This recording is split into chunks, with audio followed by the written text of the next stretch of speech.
Back in as we look to close out the year and turn the page to 2025, Kentucky Governor Andy Beshear is reflecting on another record-breaking year for the Commonwealth, one that saw him take Kentucky's message to the national stage this year during the race for the White House. Today, I sat down with the First Family for a wide-ranging interview to talk about their continued efforts to move the state forward.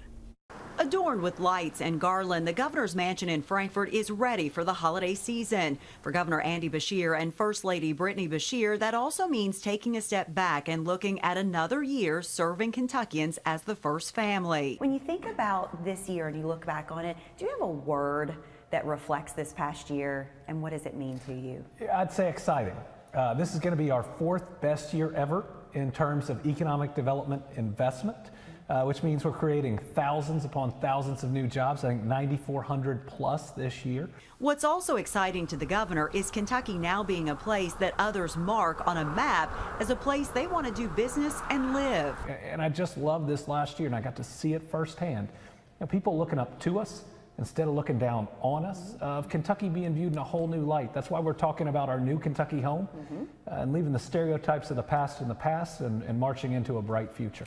Kentucky continues to expand on being the EV battery production capital of the United States. We saw a record-breaking year for exports in Kentucky with more than $40 billion in products shipped. And we're coming off a record year for tourism in the state, which only adds to the economy. This year also saw Governor Beshear in the national spotlight, with his name being mentioned as a possible pick for the Democratic vice presidential candidate.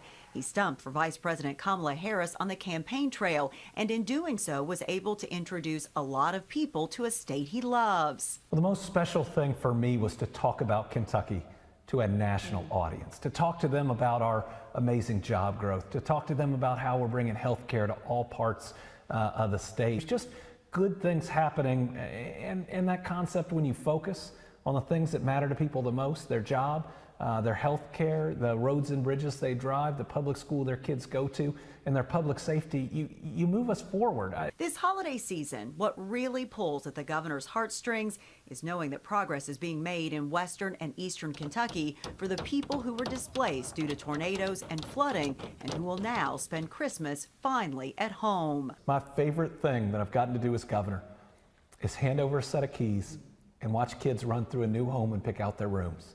I mean, you see God in that moment, and these resilient kids that have gone through things that no one should have to. For First Lady Brittany Beshear, education and literacy are the ways she helps move Kentucky forward.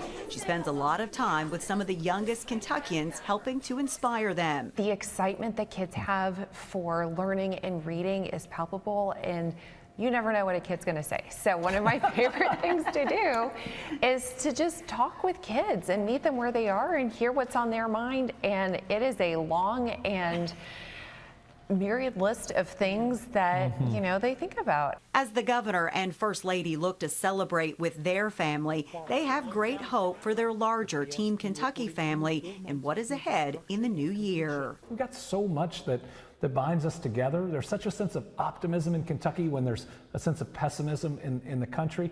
I just want to make sure that we lead with our faith and values. We look for ways to come together and not those things that can pull us apart.